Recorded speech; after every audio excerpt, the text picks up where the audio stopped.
విశ్వాసులకు, దేవునికి ప్రియమైన మీ అందరికీ కూడా మన ప్రభు మన రక్షకుడైన యేసుక్రీస్తు వారికి పరిశుద్ధమైన నామములో అందరికీ వందనాలు తెలియజేస్తున్నాను. అందరూ బాగున్నారు కదండి? దేవునికి స్తోత్రం చెప్దామా? హల్లెలూయా, హల్లెలూయా.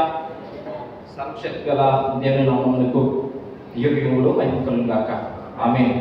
ప్రభువునకు ప్రియమైన దేవుని సంగమా, ఈరోజు వాక్య ధ్యానం కొరకు కీర్తన గ్రంథం నుండి 34వ అధ్యాయము 8వ వచనం అండి. కీర్తన గ్రంథం నుంచి అందరూ కూడా తీయండి.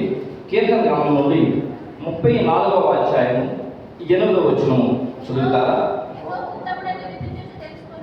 యెహోవా ఉత్తముడని రుచి చూచి తెలుసుకొనుడి, ఆయనను ఆశ్రయించు నరుడు ధన్యుడు. యెహోవా ఉత్తముడని రుచి చూచి తెలుసుకొనుడి, ఆయనను ఆశ్రయించు నరుడు ధన్యుడు. యెహోవా యెహోవా ఎలాంటి వాడో ఆయన పిల్లలకి తెలిసి ఉండాలని చెప్పి కీర్తనకాడు తెలియజేస్తున్నాడు. యెహోవా అనగా ఎవరంటే యెహోవా అంటే చెప్పాలి. ఎవరు? మన తండ్రి ఎవరో మనకు బాగా తెలుసు. మన తండ్రి పేరు మన నోటి చివరు ఉంటారు, పదవుల చివరు ఉంటారు. ఇమ్మీడియట్గా చెప్తాం కదా. చిన్నపిల్ల వాళ్ళని అడిగినా కూడా రండి. మన పరమ తండ్రి పేరు కూడా మనం చెప్పిన వెంటనే పలకాలి. ఎవరు మన తండ్రి దేవుడు? అందరూ చెప్పాలి. ఒకసారి అందరూ చెప్పాలి. ఎవరు మన తండ్రి దేవుడు? యెహోవా. దేవుడికి స్తోత్రం కలుగును గాక. తప్పనిసరిగా నోటితో ఒప్పుకోవాలట. మనం అనేక సార్లు పలుకుతున్నప్పుడు ఆటోమేటిక్గా నోటితో వస్తుంది, లేకపోతే రాత్రి లోపల ఉంటుంది. ఎంత లాగినా బయటికి రాదు. మన దేవుడు ఎలాంటి వాడో తెలుసుకోవాలట. ఎందుకు తెలుసుకోవాలంటే ఆయన సన్నిధికి వస్తున్నాం, ఆయన ఆరాధిస్తున్నాం, ఉపవాసం చేస్తున్నాం, ఆయన వాళ్ళు ఎదురు చూస్తున్నాం. ఎన్నో అవసరాలు మనకు ఉన్నాయి. మనం జీవించాలన్నా, ఆరోగ్యంగా ఉండాలన్నా, నూతన ఆశ పొందుకోవాలన్నా ఆయన ఎలాంటి కూడా మనం తెలుసుకోవాలి. ప్రియమైన సంఘం, ఎలాంటి కూడా తెలుసుకోవాలని చెప్పి కీర్తన కూడా తెలియజేస్తున్నాడు. యెహోవా ఉత్తముడని రుచి చూచి తెలుసుకోండి. రుచి చూడడం, దేనిని రుచి చూస్తామన్నా మనం ఎక్కువగా రుచి చూసేది ఏమిటిని? మనం బతుకున్న కాలంలో రుచి చూస్తాం. వేటిని రుచి చూస్తాం? ఆహారం, తినే ఆహార పదార్థాలన్నీ కూడా రుచి చూస్తాం కదండి. చక్కని వంటకం చేసి అది రుచి చూడలేదనుకోండి, దాని రుచి తెలుస్తుందా? చక్కని బలాలు ఉంటాయి. మరి వాటిని తినకుండా వాటిని గురించి మళ్ళీ ఎలాగ సర్టిఫై చేయగలుగుతాం? ఇవి మంచి ఫలములు అని ఎలా చెప్పగలుగుతాం? దాని రుచి చూసినప్పుడే ఇది ఫలానా ఫలము అని చెప్పగలుగుతాం. మంచి వంటకం వండుకొని మంచి సువాసన వస్తూ ఉంది. అది తిన్నప్పుడే కదా దాని రుచి తెలిసేది. తినకపోతే తెలుస్తుందండి? తెలియదు. అలాగే ఈ యెహోవా ఉత్తముడైన యెహోవా 2000 సంవత్సరాల క్రితం భూమి మీదకి మానవాలుగా భూమి మీదకి వస్తే ఆయన తెలుసుకోలేదట. ఆయన తెలుసుకోలేదట. ఆయన అలాంటి కూడా తెలుసుకోలేదట. అప్పుడు ప్రభువు యేసుక్రీస్తు ఏమంటారో తెలుసండి? మత్తయి సువార్త 12:33 చూడండి. ఏమంటారు ఆయన? మత్తయి సువార్త 12:33 చెట్టు మంచిదని ఎంచి దాని పండును మంచిదే అని ఎంచుడి, లేదా చెట్టు చెడ్డదని దాని పండును చెడ్డదని ఎంచుడి. చెట్టు దాని పండు వలన తెలియబడును. చెట్టుని చూస్తున్నప్పుడు వెంటనే దాని ఫలాలు మంచిగా మనకు తెలియదు. ఎప్పుడు తెలుస్తుందండి?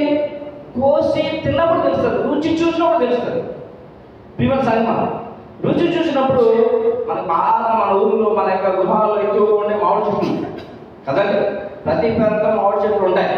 మామిడి చెట్లలో కొన్ని తీయటి మామిడికాయలు ఉంటాయి, పుల్లటి మామిడికాయలు ఉంటాయి. పుల్లటి మామిడికాయలు మనం ఎక్కువగా పెట్టుకునేది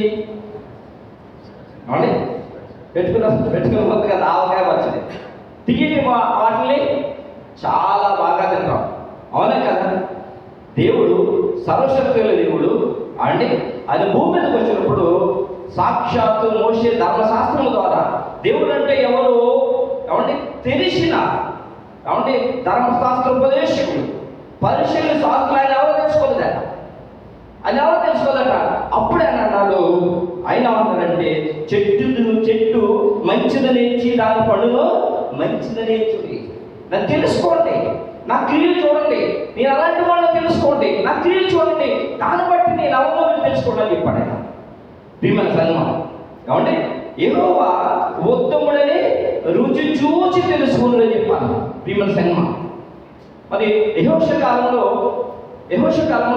యెహోషువ ఆ సర్వశక్తి గల దేవుడు, మన పర్వతంగా దేవుడు అలాంటి వాడని తెలుసుకున్నాడు కాబట్టి నేను నా ఇంటి వారిని యెహోవాను సేవించడము లేక యెహోవాను సేవించామని చెప్పి గంటాపదంగా చెప్పాడు ఆయన. యెహోషువ వెళ్ళిపోయిన తర్వాత జనాల వల్ల ఆ దేవుడు ఎవరో ఏంటో, ఆయన ఎలా ఉంటాడో, ఆయన పరిస్థితులు ఏంటో, ఆయన శక్తి ఏంటో, ఆయన యొక్క గొప్పతనం ఏంటో తెలుసుకోకుండా ఇష్టానుసారంగా జీవితం మొదలుపెట్టారు. మన దేవుడు సర్వశక్తుల దేవుడు. ఆయన మాట అన్నాడంటే అదే మాటలో ఉంటాడు. మీతోటి నాతోటి ఎవరితో చెప్పినా కూడా ఆయన మాట మీద నిలబడే దేవుడు. కాబట్టి వాగ్దానం చేసిన వాడు నమ్మదగిన వాడు.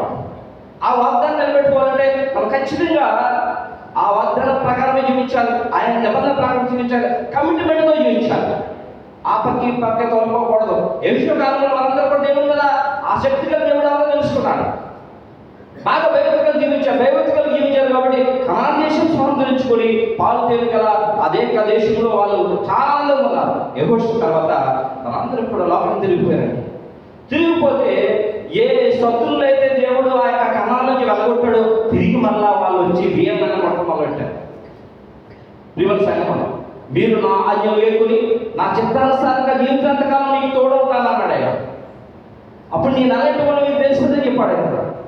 ఎప్పుడైతే దేవునికి భయభక్తులు గల దేవుడు అంటే ఎవరో తెలుసుకున్న వారు ఈ లోకంలో వెళ్ళిపోయిన తర్వాత వారి భయభక్తులు పోయి అప్పుడు వాళ్ళు తెగుళ్ళు, బాధలు, వేదనలు, విస్తారమైన బాధలు కలిగి మళ్ళా దేవుడికి బలపడితే ఒక న్యాయపతిని పుట్టించేవాడే.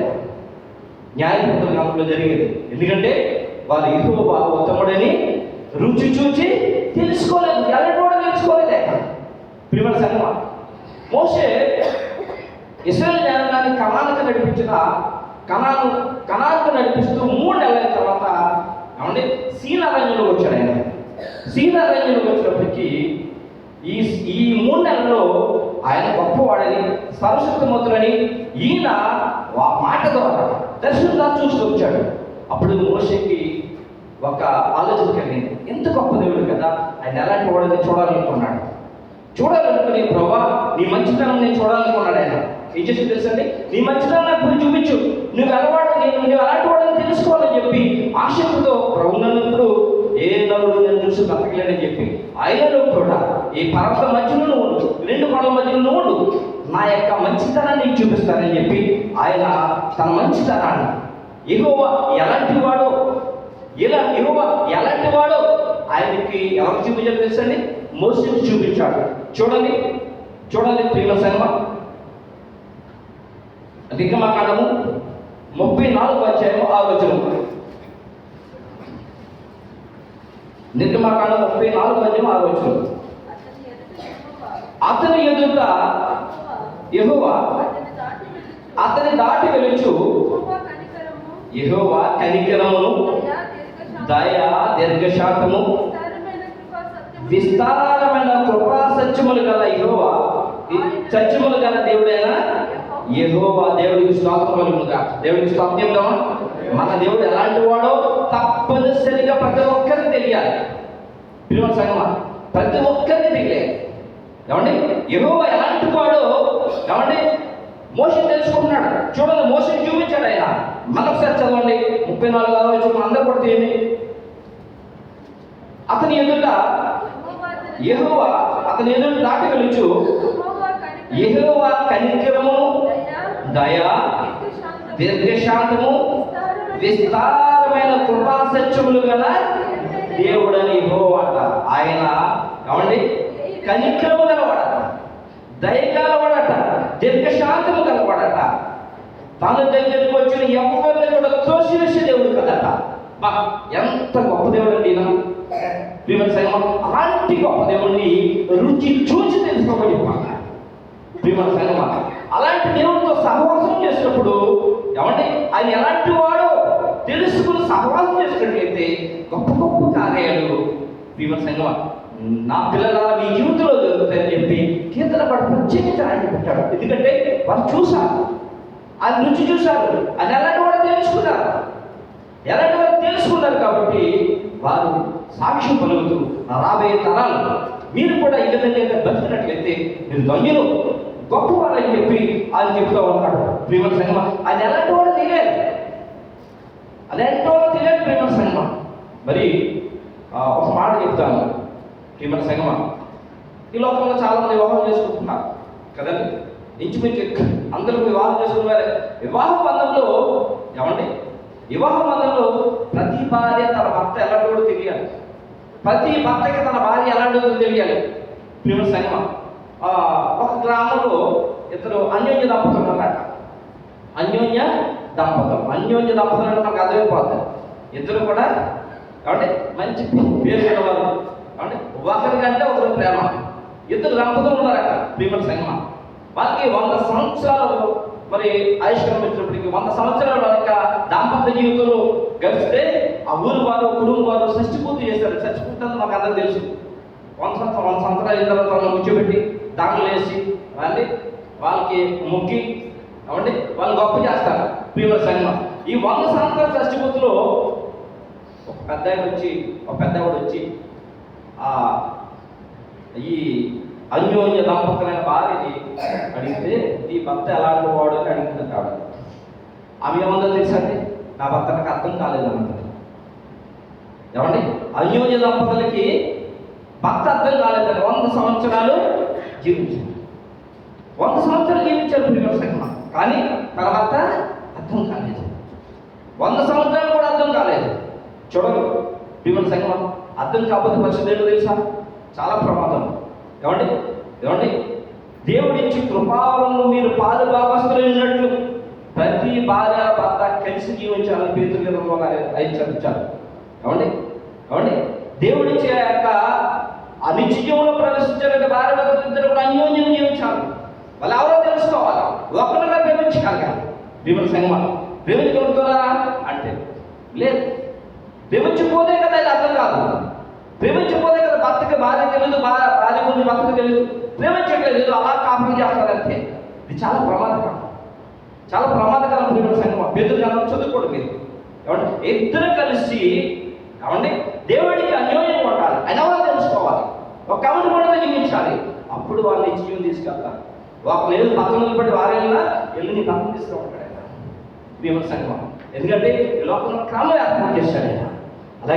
అలాగే ప్రతి సహోదరుడు కూడా తన సహోదరుడు ఎవరో తెలుసుకోవాలి. ప్రతి దేవుడి దోషను కూడా తన దేవుడి దోషను ఎలాంటి వారో తెలుసుకోవాలి. అది తెలుసుకోవాలంటే ముందు నీ దేవుడు అనే యెహోవా గురించి తెలుసుకుంటుంది ప్రియమైన సంగమా. కాబట్టి అలాగూ దేవుడు అనే యెహోవా ఎవరు రుచి చూసిన గొప్ప గొప్ప దైవజనులు పరిశుద్ధులు ఉన్నారు దేవుడు అసలు. ప్రియమైన సంగమా వాళ్ళు రుచి చూశారు కాబట్టి ప్రాణాలకు సహితము ప్రాణంగా పెట్టి ఆ దేవుడి మాట జవదాటే వాడు కాదు. మనం ఇలా చూసినట్లయితే యోబు గారి గురించి మనం బాగా తెలుసు. యోబు గారు దేవుణ్ణి రుచి చూసిన వ్యక్తి. దేవుణ్ణి రుచి చూసిన వ్యక్తి అయినా యోబు గారి గురించే సాక్షాత్తు దేవుడు తెలియజేస్తున్నాడు. చూడండి యోబు గ్రంథం 1వ అధ్యాయం 1వ వచనంలో చూడండి. ఊజు దేశం నందు యోబు అనే ఒక మనుషుడుండెను. అతను యథార్థవంతుడు, న్యాయవంతుడునై దేవుని యందు భయభక్తులు కలిగి చెడుతనమును విసర్జించిన వాడు సరిపోతుందండి. ఊజు దేశంలో ఒకనొక దేశంలో ఎంత గొప్ప ప్రపంచంలో ఒక దేశంలో ఒక వ్యక్తి గురించి దేవుడు సాక్ష్యం ఇస్తున్నాడు. ప్రియమైన సంగమా ఇతను ఎలాంటి వాడంటే దేవుని రుచి చూచిన వాడు, యెహోవా భక్తుడను రుచి చూచిన వాడు, ఆయన ఎంత గొప్పవాడు, ఆయన దయగలవాడు, దీర్ఘశాంతం మరి కనికరము గలవాడని విస్తారమైన కృపాసత్యములు గల దేవుడు అని చెప్పి రుచి చూచిన వాడు. కాబట్టి ఇది ఎలా ఉన్నాడంటే న్యాయవంతుడిగా యథార్థవంతుడిగా దేవుని భయభక్తులు కలిగి చిదితనమును విసర్జించిన వాడట. దేవుడికి స్తోత్రం కలుగుగా. అలాంటి వారి కొరకు దేవుడు యెహోవా పరలోకములో సాక్ష్యం ఇస్తూ ఉన్నాడు. చూడండి 8వ వచనం. 1:8 అందుకు యెహోవా నీవు నా సేవకుడైన యోబు సంగతి ఆలోచించినవా? అతడు యథార్థవంతుడు, న్యాయవంతుడై దేవుని యందు భయభక్తులు కలిగి చెడుతనమును సృష్టించిన వాడు భూమి మీద అతని వంటి వాడవడు. దేవునికి స్తోత్రం కలుగును గాక. లోకమంతటా సంచారించి సాధన వెళ్ళిందట అపవాది అక్కడికి పల్లవానికి ఒక దినాన్ని. ఏమండి చాడీలు అంటే వాళ్ళ మీద ఎక్కువ నేను లోపలికి వెళ్ళినమాట ప్రభుకి చెప్పడానికి. ఆ వచ్చిన సాతానుడు ప్రభుత్వం నా సేవకుడు యోగు సంగతి ఆలోచించావా, లోకమంతా తిరిగి వచ్చావు కదా. అతను ఎలాంటి వాడు అంటే ఏమండి యథార్థవంతుడు, న్యాయవంతుడు, నైతిక భయభక్తి కలిగి చెడుతనమును సృష్టించిన వాడు. అందుకే వేకువ చావునే లేచి తెల్లారి ఇంకా వేకువ చుక్క పొడవకుండానే లేచి తన పిల్లలు మనసులోనైనా పాపం చేశారేమో అని చెప్పి ఉదయం తెల్లవారు జామునే వాళ్ళ వరకు బలి అర్పిస్తున్న కూడా దేవుడి ఉగ్రత వారి మీద ఉండకూడదని చెప్పి దేవుని యొక్క ఉగ్రత నోటి ద్వారా, మాట ద్వారా, దేని ద్వారా పాపం చేసి ఆయన యొక్క కృప పోగొట్టుకుంటారేమో, ఆయన ఉగ్రత వారి మీదకి వస్తుందేమో, మా కుడి మీదకి వస్తుందని చెప్పి ఉదయకాలమే లేచి విమల సంగమ తన పిల్లల వరకు దహనకుండా అర్పిస్తున్నాడు. ఎందుకు? ఆయనను రుచి చూచి తెలుసుకున్నాడు. అంత భక్తి గల యోబు, ఏమండి అంత భక్తి గల యోబుకి ఎంతమంది కుమారులు, ఎంతమంది కుమార్తెలండి? 7 కుమార్తెలను 3 కుమారులను. 3 కుమార్తెలు 7 కుమారులు. 7 కుమారులు 3 కుమార్తెలు అంటే 7 కుమారులు కన్నాడు, 3 కుమార్తెలు కన్నాడు, 10 మంది సంతానాన్ని కన్నాడు. అవునండి 10 మంది సంతానం కన్నప్పుడు ఎలాంటి వారే ఉంటుంది చెప్పడానికి? ఎలాంటి వారే ఉంటుంది చెప్పండి? చాలా గొప్ప భార్య ఉండాలి. షష్టి పూర్తి చేసుకున్న భార్యలు ఉండేవి కూడా శ్రీమతి సంగమ గొప్ప భార్యగా ఉండాలి.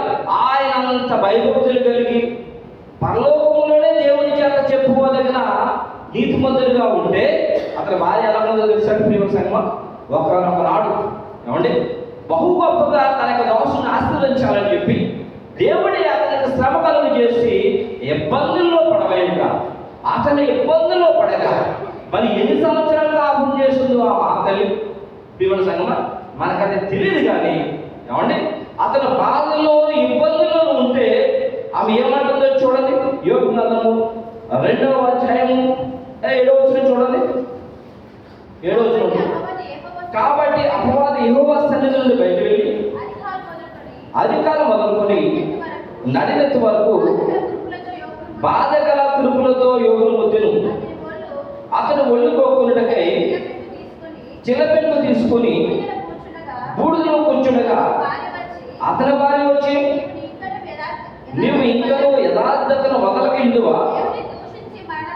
దేవుని దూషించి మరణము కమ్మెను. చూడండి ఏమంటుంది, ఏమంటుంది ఏమండి ఆయన ఎంత భయభక్తులు గలవాడు, యథార్థవంతుడు, దేవుని యందు ఏమంటే నీతిగా చేస్తున్నాడు. అలాంటి వ్యక్తికి భార్య ఉన్న ఆమె ఏమంటుందంటే బాధ వస్తే, ఇబ్బంది వస్తే, ఏమంటే వ్యాధులు వస్తే ఇది ఎన్ని చేత వచ్చిందో తన భర్తకి అని చెప్పే ఆలోచన లేదు ఆమెకి. ఎంత నీతిమంతుడు యథార్థంగా జీవిస్తున్నాడే నా భర్త, ఎందుకు ఇలా వచ్చిందని ఆలోచించింది ఆమె చెప్పండి దేవుని సంగమం. అందుకని దేవుడు చెప్తున్నమాట ప్రతి భార్య కూడా, ప్రతి భర్త కూడా ఏమంటే దేవుడికి ఇష్టలుగా జీవించాలి, దేవుడికి భయభక్తి కలిగి జీవించాలి. ఒకరి ఇబ్బందులు, ఒకరి బాధల వాళ్ళు పాలు పంచుకోవాలి. నిందలు వేయడం కాదు, ఈమె నింద వేసింది. ఈమె నింద వేసిందండి. ఏమంటుంది? ఎందుకు ఇంకా యథార్థత వదలకున్నావు? దేవుని దూషించి సరిపోమంటాం. చూడండి ఎంత ఆమె ఎలా ఆలోచిస్తుంది, ఆమె ఆలోచన ఎలా ఉన్నాయి? దేవుని రుచి చూసిందా? ఆయన యొక్క శక్తిని రుచి చూసిందా? ఆయన ఎలాంటి వాడు తెలుసుకుందా? ఉదయం కాలం లేచి తన పిల్లల కొరకు ఆయన బలు నడిపిస్తున్నాడే. ఆలోచించి పర్సనల్ జీవితాలు ఎలా ఉన్నాయి బాధ్యతలు వచ్చా భీమల సంగమం. దేవుని పిల్లలు చెప్పుకుంటున్నాం, దేవుని సన్నిధికి వస్తూ ఉన్నాం, ఎన్నిసార్లు దేవుని సన్నిధికి వస్తూ ఉన్నాం, వెళ్తా ఉన్నాం. యెహోవా ఎలాంటి వాడు భర్తకు తెలిస్తే భార్యకు తెలిసిన, భార్యకు తెలిస్తే భర్తకు తెలిసిన. ఆలోచించేయండి భీమల సంగమం. అయితే యోబు ఏమన్నాడో చూడండి. ఎందుకంటే యెహోవాను రుచి చూచిన వాడు, యెహోవా ఎలాంటి వాడో ఆయనకు తెలుసు కాబట్టి 10వ వచనంలో ఆయన ఏమన్నాడు చూడండి. అందుకతడు మూర్ఖురాలు మాట్లాడినట్లు నీవు మాట్లాడుచున్నావు, మనము దేవుని వల్ల మేలు అనుభవించుదుమా, కీడు మనం అనుభవింపదగదా అనేను. ఈ సంగతులలో ఏ విషయమందును యోబు నోటి మాటతోనైనను పాపము చేయలేదు. దేవనామం మహిమ కలుగును గాక. ఏమంటే అంత శ్రమ అనుభవించినా కూడా తప్పనిసరిగా దేవుడు ఏదో ఒక రోజు లేవనెత్తుతారని చెప్పి నమ్మకము నిరీక్షణ యోబుకు ఉంది. కాబట్టి నోటి మాటతోనైనా కూడా తన యొక్క యథార్థతను అతను వదిలి పెట్టుకోలేదట. అతను నోటి మాటతో దేవుడిని దూషించుకుంటగా, కాబట్టి అతను తన యొక్క యథార్థతను కాపాడుకున్నట్లు పరిశుద్ధ గ్రంథంలో రావడం. ఎందుకంటే యెహోవా ఎలాంటి వాడో ఇతను తెలుసుకున్నాడు. కానీ కాబట్టి 10 మంది పిల్లల కన్నా తన భార్య మాత్రం ఆయన ఎలాంటి వాడో తెలుసుకోలేదు. కాబట్టి తన యొక్క మాటని చూపించింది, తన యొక్క అవిశ్వాసం చూపించింది. అదే విధంగా యోబుకి ఎంతమంది స్నేహితులు ఉన్నారండి? భీమన సంగమ 3 స్నేహితులు ఉన్నారు. ఏమండి? యోబు నీతిపరుడు, యథార్థవంతుడు, దేవుని భయభక్తి కలిగిన వ్యక్తికి ఎలాంటి స్నేహితులు ఉంటారు? మంచి స్నేహితులే ఉంటారు. వాళ్ళు కూడా దేవుని భయభక్తులు కలిగిన వారే ఉంటారు. వారు ముగ్గురు భీమన సంగమ ఇదో 11 రోజులు రావడం చూడండి. తేమానీయుడైన ఎలీఫజు, షూహీయుడైన బిల్దదు, నయమాతీయుడైన జోఫరు అను యోబు 3 స్నేహితులు అతనికి సంభవించిన ఆపదలన్నింటినీ గురించి వినిన వారై అతనితో కలిసి దుఃఖించినప్పుడు అతన్ని వాదార్చుకుని పోవాలని ఆలోచించుకొని తమ స్థలంలో విడిచి వచ్చి వాళ్ళు కూడా ఏం చేస్తారు తెలుసండి? యోబు మీద నిద్ర మోపుతున్నారు. వాళ్ళు కూడా ఏం చేస్తారు తెలుసండి? యోబు మీద నిద్ర మోపుతున్నారు. దేవుడు చూశాడు. వెంటనే దేవుడి కోపం వచ్చింది. ఇదిగో నేను ఎలాంటి వాడిలో చూశాడు, నేను ఎలాంటి వాడిలో యోబు చూశాడు. నా యొక్క కుమారుడని యోబు మాట్లాడినట్టుగా మీరు మాట్లాడలేదు కాబట్టి మీ మీదకి నా ఉగ్రత వస్తుంది, నా మీద కోపం వస్తుందని చెప్పి ఆయన మాట్లాడిన మాటలు చూడండి. 42వ అధ్యాయం యోబు గ్రంథము 7వ వచనం. యెహోవా యోబుతో ఆ మాటలు పలికిన తర్వాత ఆయన తేమానీయుడైన ఎలీఫజుతో ఇలాగూ సెలవిచ్చెను, నా సేవకుడైన యోబు పలికినట్లు మీరు నన్ను గూర్చి యుక్తమైనది పలకలేదు కనుక నా కోపము మీ మీదను నీ 2 స్నేహితుల మీదను మండుచున్నది. కాబట్టి 7 ఎడ్లను 7 పొట్టేలను మీరు తీసుకొని నా సేవకుడైన యోబు వద్దకు పోయి మీ నిమిత్తము దహనబలి అర్పింపవలెను. అప్పుడు నా సేవకుడైన యోబు మీ నిమిత్తము ప్రార్థన చేయను. మీ అవివేకమును బట్టి మిమ్మల్ని శిక్షింపకయున్నట్లు నేను అతన్ని మాత్రం అంగీకరించదును. ఏలైనగా నా సేవకుడైన యోబు పలికినట్లు మీరు నన్ను గూర్చి యుక్తమైనది పలుకలేదు. దేవుడికి స్తోత్రం కలుగును గాక. అవండి యెహోవా ఉత్తముడని, యెహోవా ఎలాంటి వాడో అవండి యోబు తెలుసుకున్నాడు. కాబట్టి ఎన్ని ఇబ్బందులు వచ్చినా, పీడితులు వచ్చినా కూడా తన యథార్థతను పోగొట్టుకోలేదు. కాబట్టి తిరిగి మరలా అతను రెట్టింపు ఆశీర్వాదాలను అతనికి ఇచ్చాడట. చూడండి 10వ వచనం చూడండి.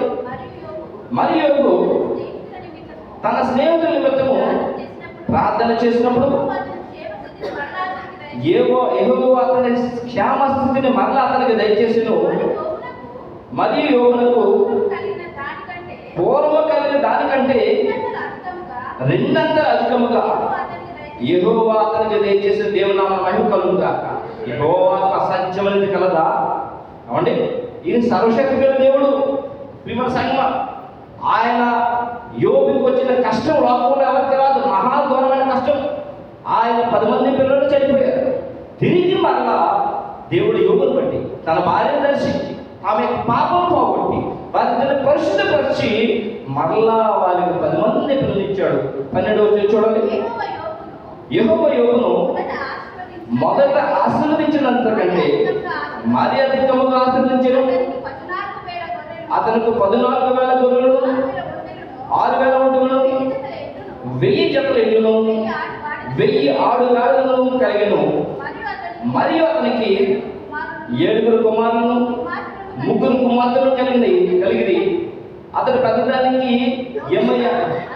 ఎమీమా అనియు, రెండవ దానికి కేజీ అనియు, మూడవ దానికి కెరాంతపు అనియు పేరు పెట్టును. ఆ దేశమంతటను యోగు కుమారుల సౌందర్యవంతులు కనబడలేదు. వారి తండ్రి వారి సహోదరులతో పాటు వారికి శాస్త్రములు ఇచ్చిన దేవుడికి స్తోత్రం కలుగును గాక. యెహోవా రుచి చూసి తెలుసుకోండి ప్రియమైన సంగమా. యెహోవా రుచి చూచి యెహోవా ఎలాంటి వాడో తెలుసుకుంటే ప్రియమైన సంగమా, ఏమండి, ఆయన కృప, ఆయన కార్యక్రమం, ఆయన వాత్సల్యత ఎప్పుడు ఉంటుంది. ఆయనతో సహవాసం చేస్తామని చెప్పుకుంటూ, ఆయన్ని ప్రార్థిస్తున్నామని చెప్పుకుంటూ ఆయన ఎలాంటి వాడో అని తెలియకపోతే ప్రియమైన సంగమా, మరి షష్ఠి పూర్తి చేసుకున్న భార్య ఉంటున్నాం ఒక పరిస్థితి.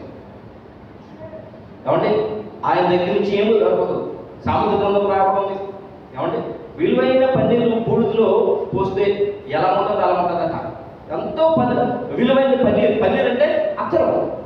ఏమంటే మరి అడవులోకి వెళ్ళి మరి ఆ యొక్క సుగంధ ద్రవ్యాల యొక్క చెట్లను తీసినప్పుడు చాలా విశ్వాసాలు ఉంటాయి దాని మీద. బెరడు తీసుకురావడం వెళ్ళినప్పుడు వాటన్నింటినీ తప్పించుకుని చాలా జాగ్రత్తగా ఆ బెరడు పట్టుకొచ్చి, కాబట్టి దాని ఆవులు పెట్టి చాలా జాగ్రత్తగా చేసి, మరి జాగ్రత్తగా చేసిన దాన్ని మనం జాగ్రత్తగా వాడుకోకుండా బూడిదలో పోసామనుకుంటా అదేమవుతుంది. అదేవిధంగా దేవుడు అని యెహోవాతో మనం స్నేహం చేస్తున్నామని, ఆరాధన చేస్తున్నామని, అది నమ్ముకుంటామని, అది ఎలాంటి వాడు తెలియకపోతే అలాంటి పరిస్థితి. యెహోవా ఉత్తముడని రుచి చూచి తెలుసుకోండి. అబ్రహాము అదే తెలుసుకున్నాడు కాబట్టి 25 సంవత్సరాలు ఆయనతో స్నేహం చేశాడు. ఎన్ని సంవత్సరాలు చేశాడండి? 25 సంవత్సరాలు నమ్మకంగా జీవించాడు. ఆయన ఎలాంటి వాడు తెలుసుకున్నాడు, నమ్మకంగా జీవించాడు. కాబట్టి ఏమండి ఈ యొక్క మరి అబ్రహాముకి ఎవరి పేరు వచ్చింది తెలుసండి? ఏమండి విశ్వాసులకు తండ్రి. అంతేకాకుండా దేవుని యొక్క స్నేహితుడు. ఎవరన్నా దేవుని యొక్క స్నేహితుడు పేరండి. ఎవరికండి? అబ్రహాముకి. అలాంటి అబ్రహాము ఆ యొక్క కనాన్ దేశంలో ఉన్నప్పుడు, ఒంటరిగా ఉన్నప్పుడు, తన కుటుంబంతో ఉన్నప్పుడు గెరాల్లో ఉన్న అబీమెలెకు ఈ అబ్రహాం యొక్క భార్య సౌందర్యం చూసి రాజు, ఆ దేశం పరిపాలించిన రాజు ఆ రాజు ఈ అబ్రహాం భార్య సౌందర్యం చూసి తన దాసులు పంపించి, సైన్యం పంపించి తన నగరం నడిపించాడట. తన నగరాన్ని నడిపిస్తే ప్రియమైన సంగమ, ఆ రాత్రే దేవుడని యెహోవా వాళ్ళ అందరితోటి హెచ్చరించినట, అతడు నా భక్తుడు, అతడు నా ప్రవక్త, ఆమె భార్య నువ్వు ముట్టుకోవద్దని చెప్పి. దేవుడికి స్తోత్రం కలుగుగా, దేవుడి నామన మహిమ కలుగుగా ప్రియమైన సంగమ. కాబట్టి యెహోవా ఉత్తముడని ఎవరైతే తెలుసుకుంటారో ఆ విధంగా మరి దేవుడితో సహవాసం చేస్తారో ఆ విధంగా ఉన్నవారు ఎలాంటి వారట? ఆయనను ఆశ్రయించిన నరుడు ధన్యుడు అంటారు. ఆయన ఆశ్రయించిన నరుడు ధన్యుడు. ఇక 34 అధ్యాయంలో ఈ మరి చూసినట్లయితే ఈ 34 అధ్యాయాన్ని కీర్తనకారుడు దావీదు రాసినట్టుగా ఉంది. దావీదు కూడా అదే విధంగా ఏమండి నమ్మకమైన వాడిగా జీవించాడు. దేవుడికి నమ్మకమైన వాడిగా జీవించినప్పుడు ఏమంటే శత్రువులైన ఫిలిష్తీయుల దేశంలోకి వెళ్ళిపోయాడు. అక్కడికి వెళ్ళిపోయినా కూడా దేవుడు ఏం చేస్తుంది తెలుసండి? వారి దగ్గర వారి యొక్క మరి వారి నుంచి ఆయన తెప్పించాడు. శత్రువుల దేశంలో వదిలిపెట్టాలని చెప్పండి, ఎవరు వదిలిపెట్టారు కదా? ఏమంటే యెహోవా ఎలాంటి వాడో తెలుసుకుని ఆయనకు సహవాసం చేస్తూ జీవించాడు. కాబట్టి శత్రు దేశంలోకి వెళ్ళిపోయినా కూడా సురక్షితంగా ఉన్నాడు. ఎవరో దేవుడి స్తోత్రం కలుగుగా. ఎవరైతే ఈయన గొప్ప దేవుడని ఆయనతో సహవాసం చేస్తారో ప్రియమైన సంగమ, వారి గురించి గొప్ప కాలం రాబడ్డాయి. ఈ 34 అధ్యాయము 7వ వచనం చూడండి.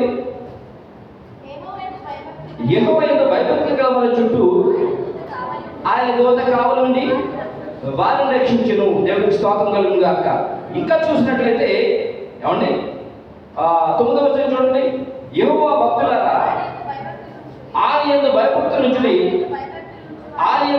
నుంచి మనకి ఏమీ కుదరలేదు. సింహం పిల్లలు లేవు కలవై ఆకలి కొలను యెహోవాను ఆశ్రయించే వారికి ఏ మేలు కొదువై ఉన్నదో. దేవుడికి స్తోత్రం కలుగును గాక. ఆహారము లేక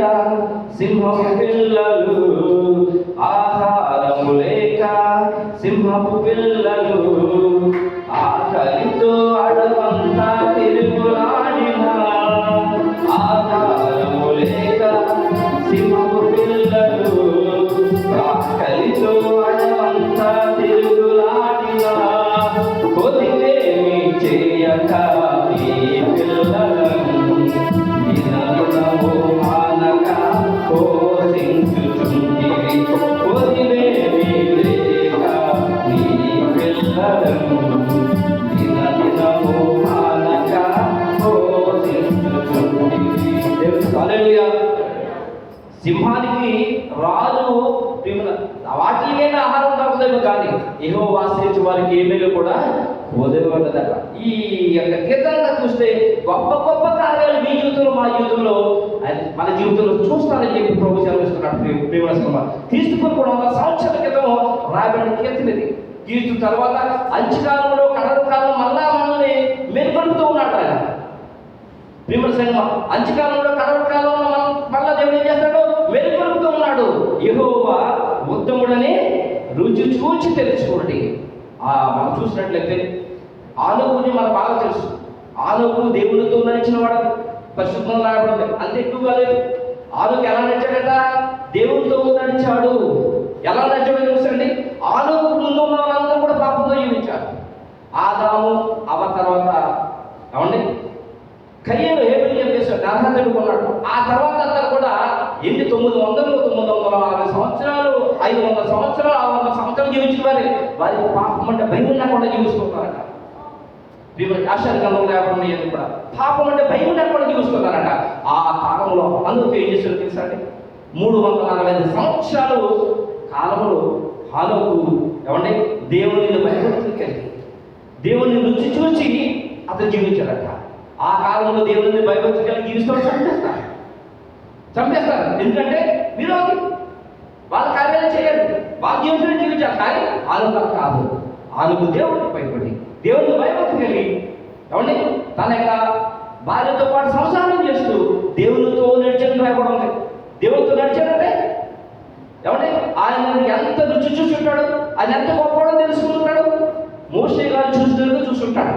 కాబట్టి ఎలాంటి పరిస్థితులు వచ్చినా కూడా దేవుని విడిచిపెట్టలేదు. కాబట్టి ఆ కాలంలో అందరూ కూడా పాపులైపోయి ఇష్టానుసారం జీవిస్తుంటే ఇతను మాత్రం దేవునితో నడిచాడు. దేవుడితో నడటమంటే ప్రతి విషయంలో కూడా దేవుడితో తాళి చేసుకున్నాడు. మాట్లాడే విషయంలో కానీ, పనులు చేసే విషయంలో కానీ ఏమండి ప్రతి విషయంలో కూడా దేవుడితో తాళి చేసుకున్నాడు. నేను దేవుడికి ఇష్టంగా ఉన్నానని తెలుసుకున్నాడు. దేవుడికి ఇష్టంగా ఉన్నాడు. ఎవరు ఏమనే చేయాలి, ఎలాగో ఉన్నాయి, కానీ నేను మాత్రం నా దేవుడితో నడుస్తానని. కాబట్టి ఆ కాలంలో అందరూ కూడా ఇష్టాన్ని జీవిస్తుంటే ఆనుకు దేవుడితో నడిచింది. కాబట్టి దేవుడు అతను తీసుకెళ్ళి కూడా దేవుడు నా వెంకలు కాక. హల్లెలూయా. అందరూ నిలబడదామని చిన్న పాట పాడి ముగించేసుకున్నాం. అందరికి వచ్చిన పలవి. గొప్ప దేవుడవు నీవే